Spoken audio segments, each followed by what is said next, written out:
真係一個兔仔波波咁樣，咁因為嗰時可能佢又特別細隻，以為佢係就係冇尾添咁樣，咁就好得意啊咁咯。因為譬如我媽咪都有養貓嘅，都有類似咁嘅尾，但係未見過咁短。呢一隻喺東方象徵招財同幸運嘅貓咪，同兔仔一樣有一條短小嘅波波尾，佢哋就係日本折尾貓。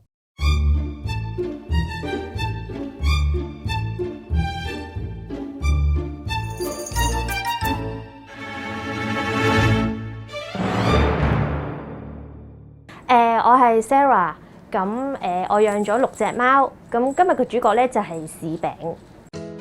柿餅係18年12月嘅時候執翻嚟嘅，咁而家2歲幾。咁 Japanese Bobtail 咧，佢哋嗰個習性咧就都係屬於比較活潑啦，同埋乖巧嘅。咁佢哋亦都係好奇心好重嘅貓嚟嘅。一般嚟講咧，都適合喺普通家庭嗰度飼養，唔算話係特別怕醜啊，或者會成日匿埋嘅。佢親人㗎，即係佢唔怕人。我6隻貓裏面，佢係唔驚陌生人嘅。即係你話摸佢啊，點樣整佢，其實佢都唔咬人，除非你搞佢條尾。其實開頭我哋覺得佢似一個弱者嘅，咁但係後期發現其實係佢自己撩人先，即係可能譬如人哋喺廁所去廁所，佢就會步喺門口咧，佢一出嚟就濕佢一嘢，然後就走咗去嘅。即係最近成日發現佢都唔係想象中一個咁單純嘅貓嚟嘅。日本折尾貓，有人話喺1000多年前由中國或者朝鮮嘅商人經商嘅時候將唐貓傳入日本，而尾巴之所以咁短，係後來基因突變嘅結果。唔好睇小佢哋嘅地位啊！有人話古日本曾經出現過嚴重嘅鼠患，為免鼠患威脅當時盛產嘅蠶絲，天皇就下令全國要放出所有貓貓去到街上面滅鼠。貓咪亦都因為控制鼠患有功而意外深得天皇嘅寵愛，自此就由普通嘅街貓一躍成為天皇嘅寵兒，甚至有傳曾經有一段時間佢哋高貴到只有天皇先至可以飼養。之後直到1968年，有人將日本折尾貓帶去西方，東洋背景加上波波尾嘅特徵，外國人就將佢哋改名為日本折尾貓啦。咁咧日本折尾貓其實佢哋嗰個樣咧就同我哋普通嘅家貓好似嘅，咁佢哋個顏色有好多款啦，基本上同而家嘅家貓一樣咧，你講得出嘅顏色佢哋都有㗎啦。咁個塊面咧就比較三角形少少嘅，然後咧個身形都係苗條啲啦。咁佢哋最特別嘅地方咧就係佢哋條尾巴，通常咧會係捲起咗或者捲下嘅。咁佢哋條尾通常唔會長過10 cm， 同埋咧條尾好似個波波球咁樣好蓬鬆嘅。佢唔係一個波嚟嘅，其實即係遠睇就以為一個波，但係實佢係會咁樣折埋嘅，咁變咗好似有個蓋仔咧遮住自己個 pat pat 咁樣，就會揩到佢啲便便嘅。咁佢好中意黐住我個頭瞓喎，咁就會成日發現啲即係瞓下就哇咁臭嘅，你又放屁，之後後面先發現喂唔係喎，佢揩咗啲便便上嚟喎，喺我頭隔離喎，焗住得閒要揭佢個蓋睇下有冇便便喺入面咁。因為即係話貓條尾係攞嚟平衡噶嘛，咁所以驚佢會唔會平衡力好差啊？其實佢係跳到嘅，譬如呢度跳上去嗰啲佢係冇問題嘅，佢都靈活嘅，同埋佢俾人嚼嘅時候咧，佢都跑得幾快嘅，即係直接跳上床嗰啲咁樣，佢都完全冇問題嘅。佢就好似冇咁高，但係我懷疑應該都係關個肚腩事，同埋有個好處就係我唔會踩到佢條尾咯，即係其他貓都成日會唔覺意俾我踩到時咁多井先佢哋周圍攤咧，咁佢就從來唯一就係冇俾我踩過條尾嘅。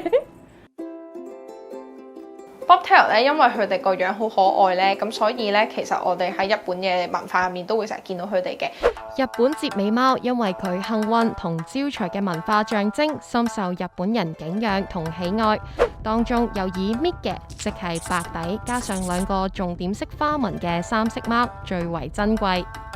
佢哋係唔少浮世繪師嘅寵兒，例如江戶時代有名嘅歌川國芳，佢嘅作品就有大量日本折尾貓嘅蹤跡啦。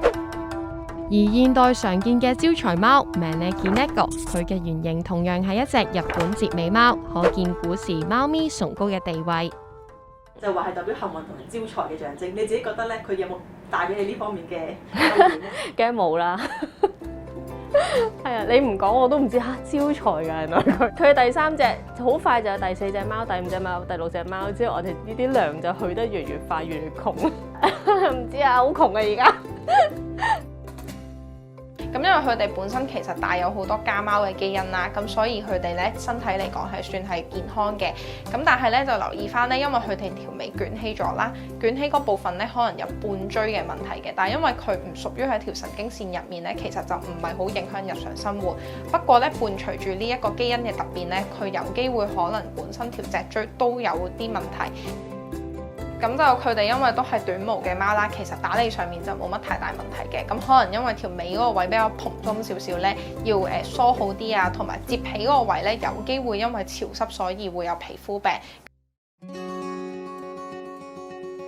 其實而家有6隻貓，咁有5隻都係執嘅。咁有一次我哋就喺出面嘅一個十字路口一間茶餐廳度就食緊嘢，其實都就嚟尾聲，準備埋單㗎啦。就見到因為我住上水啦，咁我入咗個上水嘅群組，咁有人就 post 咗咧，就話喺馬路度見到有隻貓仔行嚟行去喎，就喺巴士站嗰度，咁佢就好驚會碌扁啦。咁就即刻落車就抱咗佢去公園度，咁就即刻走過去睇啦，發現佢嗰個人已經揸車走咗啦。咁然後就帶佢翻屋企，因為嗰個人都講話好驚佢俾車碌扁，咁就咁是但啦，叫住屎餅先啦。咁諗住都係自己屋企人叫啫，咁冇乜所謂啦。咁但係估唔到佢會竟然要做訪問，咁總之改個好啲嘅名啦。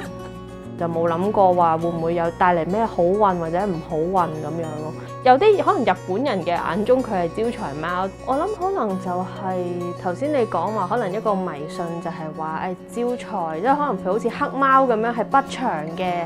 或者係啦之類呢啲咁嘅去迷信，去令到佢突然之間升咗價，或者黑貓啲人會唔中意咁樣。但係其實都係一隻普通嘅貓。我諗好多養貓嘅人，只要係貓你都會中意，即係無論佢係短尾長尾，有冇毛或者係咪鬥雞眼咁，其實只要大家養貓都知，你只要見到貓你已經癲咗㗎啦。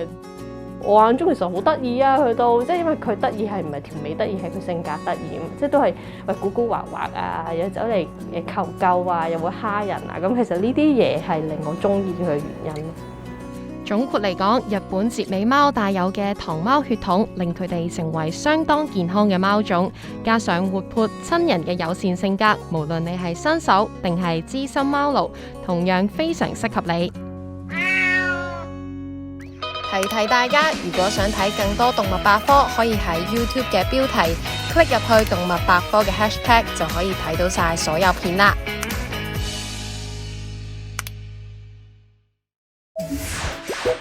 記得訂閱果子啦，仲要撳埋個鐘仔添啊！